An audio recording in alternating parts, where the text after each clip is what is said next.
एक छोटी सी कविता जिसका आदेश भी मुझे हुआ था, मैं आपके बीच में रखता हूं। 15 वर्ष का बालक जिसको न्यायालय के द्वारा 17 करोड़ की सजा दी गई साहब, जिसने आजादी को दुल्हन माना। मां ने कहा बेटा तुम 15 वर्ष की तुम्हारी छोटी सी अवस्था है, तुम आजादी के समर में कूद रहे हो। मुझे तुम्हें लेकर मैंने अपने मन में बहुत सी आशाएं पाल रखी हैं। मुझे तुम्हारी शादी करनी है, तुम ये राह छोड़ दो। लेकिन उस बालक का एक ही उत्तर था, मां मैं तेरे लिए दुल्हन लेने जा रहा हूं। मां मैं तेरे लिए ही क्या, मैं भारत माता के लिए दुल्हन लेने जा रहा हूं। मां ने कहा बेटा वो कौन सी दुल्हन? उसने कहा मैं आजादी नाम की दुल्हन लेने जा रहा हूं। 15 वर्ष का बालक पंडित चंद्रशेखर आजाद, पंडित चंद्रशेखर आजाद जिसकी अवस्था मात्र 15 वर्ष की, न्यायालय के द्वारा उसको 17 करोड़ की सजा दी गई। जज ने पूछा तुम्हारा नाम क्या है? आजाद। पिता का नाम क्या है? स्वाधीन। और तुम्हारा निवास स्थान जेल खाना। सिंहों के शावक सुनो कभी श्वानों से नहीं डरा करते। 15 वर्ष की अवस्था में जब बच्चा ठीक से खड़ा भी नहीं हो सकता, तब चंद्रशेखर आजाद आजादी के युद्ध में कूद गए। सिंहों के शावक कहा, सिंहों के शावक सुनो कभी श्वानों से नहीं डरा करते। सिंहों के शावक सुनो कभी श्वानों से नहीं डरा करते। कौओं के कभी कोसने से मृग शावक नहीं मरा करते। और भारत की पहुंच कहां तक है शायद तुमको ये ज्ञात नहीं। दिनकर को जुगनू ललकारे उसकी इतनी औकात नहीं।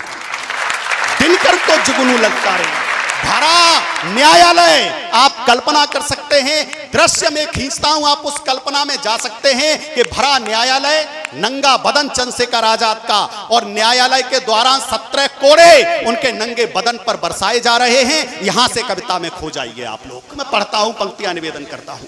स्वागत है। वाह। आजादी की चौखट पर जलते दीपक का राग सुने, जो बुझी नहीं है जलकर के भी कैसी थी वो आग सुने। आजादी की चौखट पर जलते दीपक का राग सुने, जो बुझी नहीं है जलकर के भी कैसी थी वो आग सुने। मां मां मां जगदेवी ने जो जियाया, अरे उस पर कुदरत बलिहारी थी। मां जगदेवी ने जो जियाया उस पर कुदरत बलिहारी थी। श्री सीताराम तिवारी के घर जन्मी एक चिंगारी थी।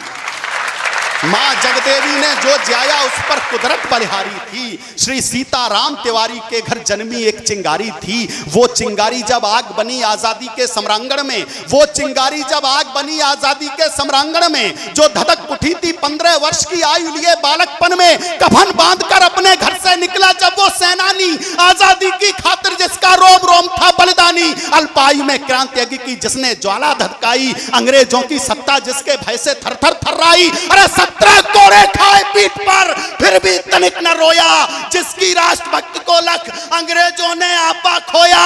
अरे चट्टानों से टकराने को तत्पर थी जिसकी छाती, मानो दिव्य दिवाकर को छूकर मानेगा संपाति।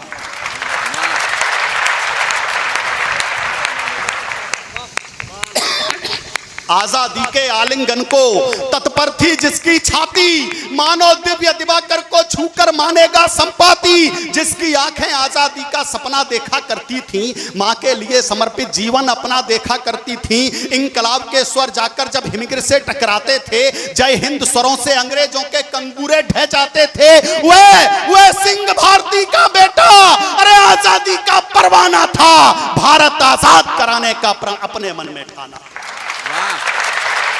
वह सिंह भारती का बेटा आजादी का परवाना था। भारत आजाद कराने का प्रण अपने मन में ठाना था। इतिहासों के पन्नों पर जिसका बलिदान दमकता है, वह सिंह भारती का बेटा सोने की तरह चमकता है। अक्षर अक्षर है शब्दकोश जिसकी उस अमर कहानी का, दिखता न कोई देशभक्त दूजा कोई उसकी सानी का। बेखौफ बड़ा करता था जो हरदम बलिदानी राहों में, भारत माता की पीर सुनाई देती जिसकी आंखों में।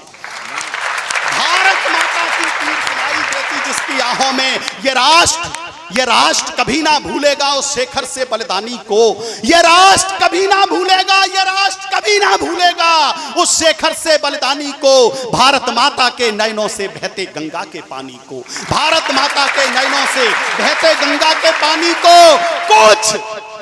कुछ सत्ता पाने के लोभी सत्ता के मद में चूर रहे, कुछ सत्ता पाने के लोभी सत्ता के मद में चूर रहे, जो मिटे देश पर कुछ नेता ऐसे लोगों से दूर रहे। सिंहासन पाने की खातिर जिसने की मां से गद्दारी, भारत आजाद हुआ तो वे बन बैठे ऊंचे अधिकारी। आप सब लोग जानते हैं, एक अमुख व्यक्ति से मिलने गए थे प्रयागराज में चंद्रशेखर आजाद, और उनसे कहा कि आपके वे मित्र हैं, आप अगर चाहेंगे तो उन 3 बच्चों की फांसी रुक जाएगी। सुखदेव भगत सिंह राजगुरु उनकी फांसी रुकवाने की अपील करने के लिए पंडित जी प्रयागराज गए, और उनसे कहा गया कि चंद्रशेखर जी आप अल्फ्रेड पार्क में हमारा इंतजार करो, मैं कुछ व्यवस्था कर रहा हूं। क्या व्यवस्था की गई साहब? 4 पंक्तियां आक्रोश की याद आती हैं कि राम कृष्ण वाले भारत की तस्वीर पुरानी बेच गए, राम रहीम वाले भारत की तस्वीर पुरानी बेच गए, शेखर सुभाष अशफाकुल्लाह की हर कुर्बानी बेच गए। अरे ऊंचे ओहदे वाला तुमको कैसे मैं संबोधन दूं, राजगुरु सुखदेव भगत की आप जवानी बेच गए, राजगुरु सुखदेव भगत की आप जवानी बेच गए।